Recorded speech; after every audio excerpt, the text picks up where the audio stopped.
Develop your imagination and lifestyle with Buffer Life.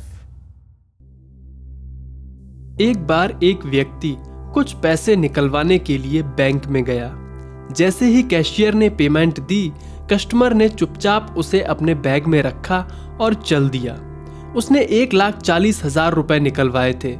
उसे पता था कि कैशियर ने गलती से उसे 1,40,000 रुपए देने के बजाय 1,60,000 रुपए उसे दे दिए हैं, लेकिन उसने ऐसा आभास कराते हुए कि उसने पैसे गिने ही नहीं है और कैशियर की ईमानदारी पर उसे पूरा भरोसा है, इसीलिए चुपचाप पैसे रख लिए।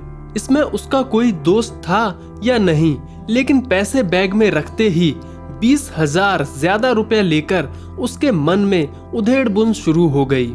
एक बार उसके मन में आया कि फालतू पैसे वापस लौटा दे, लेकिन दूसरे ही पल उसने सोचा कि जब मैं गलती से किसी को ज्यादा पेमेंट कर देता हूं तो मुझे कौन लौटाने आता है।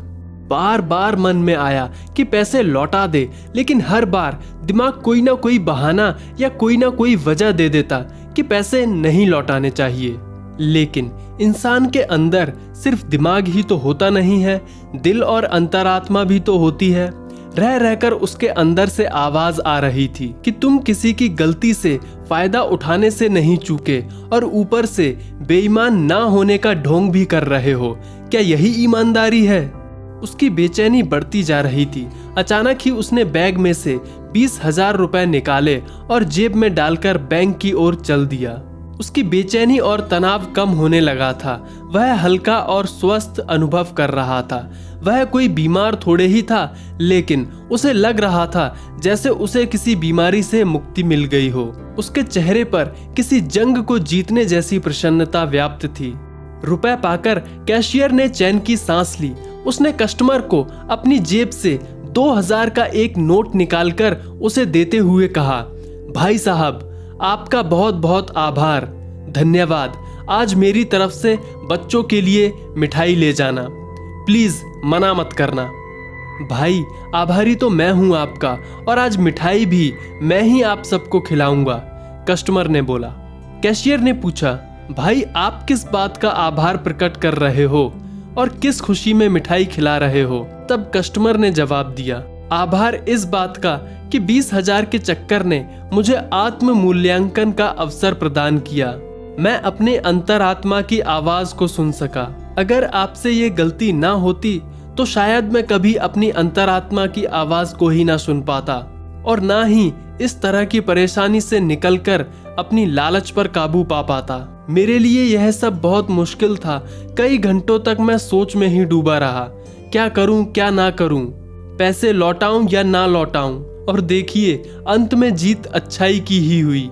इसीलिए मैं आपका बहुत बहुत धन्यवाद और आभार प्रकट कर रहा हूं। दोस्तों, कहाँ तो वो लोग हैं जो अपनी ईमानदारी का पुरस्कार और प्रशंसा पाने का अवसर कभी नहीं छोड़ते, और कहाँ वो लोग हैं जो औरों का सम्मान और प्रशंसा करते हैं। ईमानदारी का कोई पुरस्कार नहीं होता, लेकिन ईमानदारी स्वयं में एक बहुत बड़ा पुरस्कार है। अपने लोभ पर यानी लालच पर काबू पाना कोई सामान्य बात नहीं है। ऐसे अवसर भी जीवन में सौभाग्य से ही मिलते हैं और उन्हें कभी गंवाना नहीं चाहिए, बल्कि वहां अपनी ईमानदारी दिखाते हुए अपनी जीत का जश्न मनाना चाहिए। क्योंकि दोस्तों, भले ही आपको कुछ पैसे मिल जाएं, लेकिन जरा ये सोचिए कि जिस व्यक्ति का यह नुकसान हुआ है उसके लिए इन पैसों की क्या अहमियत है, और कहीं ये नुकसान उसके लिए जीवन भर की परेशानी ना बन जाए। दोस्तों, इस मजेदार कहानी को अपने दोस्तों के साथ शेयर जरूर करें। अगर आप हमारे चैनल पर नए हैं और अभी तक हमारा चैनल सब्सक्राइब नहीं किया है तो नीचे दिए गए सब्सक्राइब के बटन पर क्लिक करें और बेल आइकन को दबाएं, ताकि मेरे आने वाले वीडियोस का नोटिफिकेशन आपको मिल सके। वीडियो देखने के लिए आप सभी का बहुत बहुत धन्यवाद।